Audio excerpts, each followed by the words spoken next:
Miss হবে না আপনার পছন্দের টিভি শো, দেখুন জি5 অ্যাপে একদম ফ্রি। বাঙালির সব থেকে বড় উৎসব দুর্গাপুজো। এই সময় সারা কলকাতা সেজে ওঠে পূজার সাজে। থিম পুজো, ঝাঁ চকচকে প্যান্ডেল, চমৎকার আলোকসজ্জায় ঝলমল করে আমাদের শহর। নানান ধরনের চমক নিয়ে বারোয়ারি পুজো প্যান্ডেলগুলোর তাদের মধ্যে চলে বিশাল কম্পিটিশন। আজ নর্থ কলকাতার 4 অন্যতম পুজো কমিটি আমার মঞ্চে উপস্থিত। নর্থের পুজোয় কারা করবে বাজিমাত? দমদম পার্ক তরুণ দল। তনুজা, কত বছর হয়ে গেল তোমাদের পুজো? আমাদের এবছর 47তম বছরের পুজো এটা হচ্ছে আমাদের। থিম পুজো কবে থেকে শুরু হয়েছে? থিম পুজো হয়েছে 2007 থেকে। তার আগে যেরকম আমাদের বারোয়ারি সাবেকি পুজো যেরকম হতো ওরকমই পুজো হতো। তোমার বাপের বাড়ির পুজো না শ্বশুর বাড়ির? শ্বশুর বাড়ির পুজো। তুমি এই পুজোর সাথে কতদিন ইনভলভ? আমি 2 বছর হলো জড়িত। পুজোর কিছু গল্প আমাদেরকে শোনাও আজ তোমাদের দমদম পার্ক তরুণ দলের।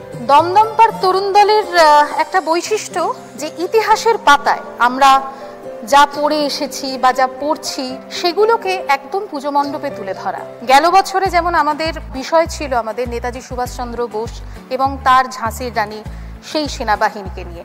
এবছর আমাদের থিম হচ্ছে বাংলার ঐতিহ্যময় গৌরবের একটা দিক আর একটা অন্ধকার দিক। ঐতিহ্যময় দিক হচ্ছে বাংলার মুসলিম, আর একটা দিক অন্ধকার দিক, সেটা হচ্ছে নীল চাষ। শাড়ি যখন তৈরি হয় থানটা তো সাদা হয়, তাই সাদা আর নীল চাষের নীল, তাই আলোর একটা গৌরবময় দিক, অন্ধকার দিক, দুটোকে একসাথে করে সাদা আর নীলের পুরো আমাদের থিম। আর আরো বৈশিষ্ট্য হচ্ছে আমাদের পুজো কিন্তু শুধুমাত্র দমদম পার্কে সীমাবদ্ধ নয়। আমাদের পুজো দমদম পার্ক থেকে ছাড়িয়ে উত্তর 24 পরগনার ছোট সাহেবখালীর একটি গ্রামে, একটি নয় 2টি গ্রামেও আমাদের পুজো হয়। কি করে সেটা হয়? সেটা শুরু হয়েছে আমফানের সময় থেকে। আমরা আমাদের ক্লাবের পক্ষ থেকে আমফানের জন্য ওখানে ত্রাণ দিতে আমরা গিয়েছিলাম। তো সেইখানে ত্রাণ দিতে গিয়ে দেখি 2টো গ্রামে একটা করেই পুজো হয়। পুরো পুজো মণ্ডপ, বেদি সমস্ত কিছু একেবারে জলের তলায় তলিয়ে গিয়েছিল একেবারে পুজোর আগে আগে। মানে তাদের যে কি অবস্থা মানসিকভাবে। তো সেই সময় দমদম পার্ক তরুণ দল তাদের পাশে দাঁড়ায়।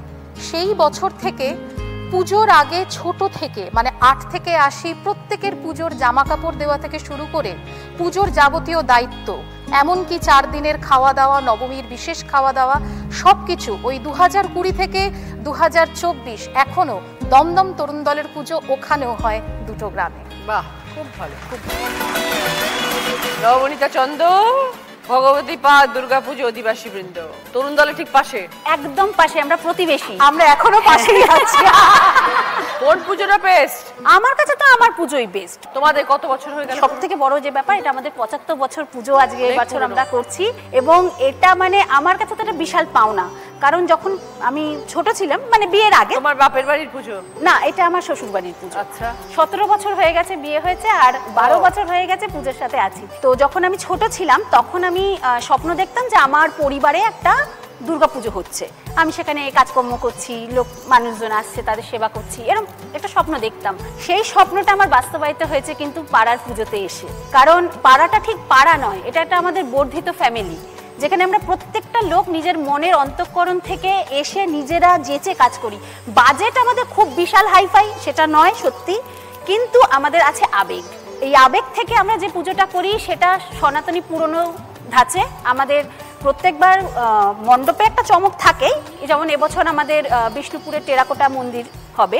ভুলে যাওয়া যে স্মৃতিগুলো সেগুলো যেন আমাদের বাচ্চাদের সামনে, ভবিষ্যৎ প্রজন্মের সামনে আমরা তুলে রাখতে পারি, সেই জন্য আমরা একটা চেষ্টা চালাই। কিন্তু প্রতিমা আমাদের সাবেকি, এবং সেটাকে মেনটেন করেই আমরা আমাদের ভালোবাসা, অন্তরের ইচ্ছে সমস্ত কিছু দিয়ে উজাড় করে পুজো করি। এই পুজোটা যেহেতু একদম যশোর রোডের ওপরে, ফলে এটা ওপেন টু অল, যে যখন ইচ্ছা খুশি আসো, দর্শন করো, একটু শান্তি উপভোগ করো।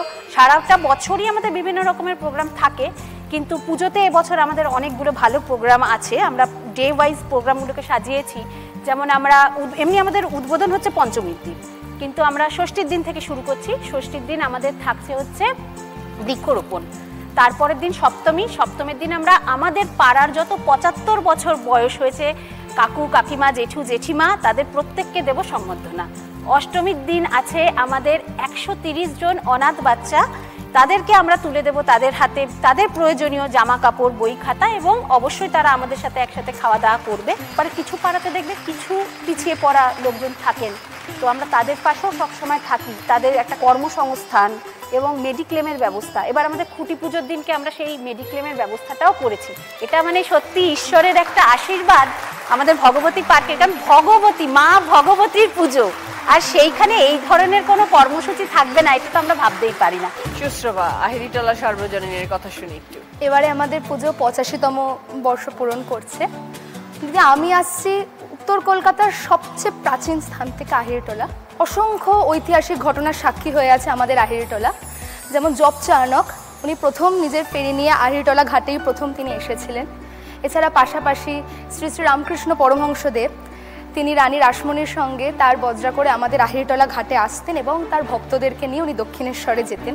একটু এগিয়ে গেলেই রয়েছে বেনিয়াটলা, তারপর রয়েছে আমাদের থিয়েটার পাড়া, বিডেন স্ট্রিট। তো এই সব কিছু নিয়ে আহিরিটোলা যেন একটা ঐতিহ্যের চাদরে মুড়ে রয়েছে। তো সেই ঐতিহ্যকে নিয়ে এবং আরও পাশাপাশি আহিরিটোলা ঘাট জনপ্রিয় কেন, কারণ আহিরিটোলা ঘাট থেকে আমরা গঙ্গা থেকে মাটি নিয়ে এবং বিভিন্ন স্ট্রাকচারগুলো নিয়ে আমরা কুমোরটুলিতে নিয়ে গিয়ে সেখানে ঠাকুর পুজো করি এবং পুজোর পর সেই গঙ্গাতেই ভাসান হয়।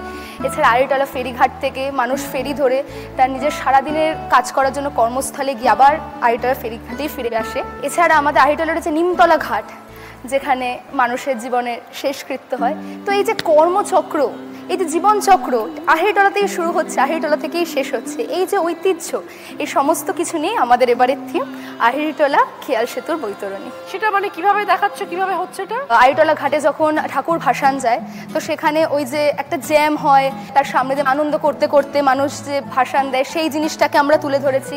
এছাড়া আমাদের এবারে মণ্ডপে লাইভ প্রতিমা তৈরি করা হবে, আন্ডার ওয়াটার, যেখানে মানে ভাসান দেওয়ার পর আমাদের মাটি স্ট্রাকচার সব কিছু মিশে যে গঙ্গার তলায় যে দৃশ্য, আন্ডার ওয়াটার আমরা দৃশ্য তৈরি করছি। তো এই সমস্ত কিছু আমরা প্যান্ডেলটা এবার তৈরি করছি। নমস্কার দিদি, আমি হাতিবাগান নবীনপল্লী থেকে এসেছি। আমাদের পুজো 91 বছরে পদার্পণ করলো, কিন্তু এই পুজোটা থিম পুজো স্টার্ট হয় আমাদের 2007 সালে। কলকাতার কোনো পুজো কমিটি এখনো পর্যন্ত ইন্টারন্যাশনাল কোনো থিম এখানে করতে পারেনি, যেটা আমরা ট্রাক আর্ট করেছিলাম। পাকিস্তান থেকে 3 শিল্পী এসে ওখানে যে মেন ট্রাক শিল্পটা, সেই শিল্পটাকে এখানে ট্রাকের মাধ্যমে তুলে ধরা হয়েছিল। এমনকি প্রতিমাতেও আমাদের সমস্ত রকম ওই রকমই কারুকাজ ছিল। এবং আর একটা যেটা আমাদের চমক ছিল সেটা হচ্ছে চদর বদর, যেটা একটা সুতোর টানে যে কটা আমাদের ভেতরে পুতুল টাইপের যেইগুলো ছিল সেগুলো একটা সুতো টানলে সেই সমস্ত পুতুল নড়তো। ধরতে পারো শ্যামবাজার থেকে যদি তুমি স্কটিশ চার্চের দিকে যাও, যে কটা হল ছিল অনেক হলই এখন আর নেই, সব হলই ভাঙা পড়ে গেছে। রঙ্গনা, সার্কারিনা যেখানে রিভলভিং স্টেজ ছিল সেই রিভলভিং স্টেজ তো নেই, প্লাস সার্কারিনা ভাঙা পড়ে গেছে। আর রঙ্গনা, রংমহল যত বড় বড় স্টেজ ছিল একটাও নেই। পেশাদারি থিয়েটার জগৎটাই নেই। সেই পেশাদারি থিয়েটার জগৎকে, যাতে ভগ্নপ্রায় পেশাদারি থিয়েটারের যেই অবস্থা, সেইটাকে আমরা তুলে ধরার জন্য এবারে সবার কাছে ওটাই বার্তা যে পেশাদারি থিয়েটারের যদি কোনো হলকে এখনো পর্যন্ত বাঁচিয়ে রাখা যায়, সেটাই হবে আমাদের কাছে মেন চেষ্টা, যে পুজোটাকে মারফত করে পেশাদারি থিয়েটার হলগুলো যদি একটাকেও বাঁচিয়ে রাখতে পারি। Thank you so much Hatibagan Nabinpalli সবাইকে আমার তরফ থেকে অনেক অনেক শুভেচ্ছা, অভিনন্দন তোমাকেও দিদি, এবং তিশা তোমাকে। জি5 ডাউনলোড করুন আর সব এপিসোড দেখুন একদম ফ্রি।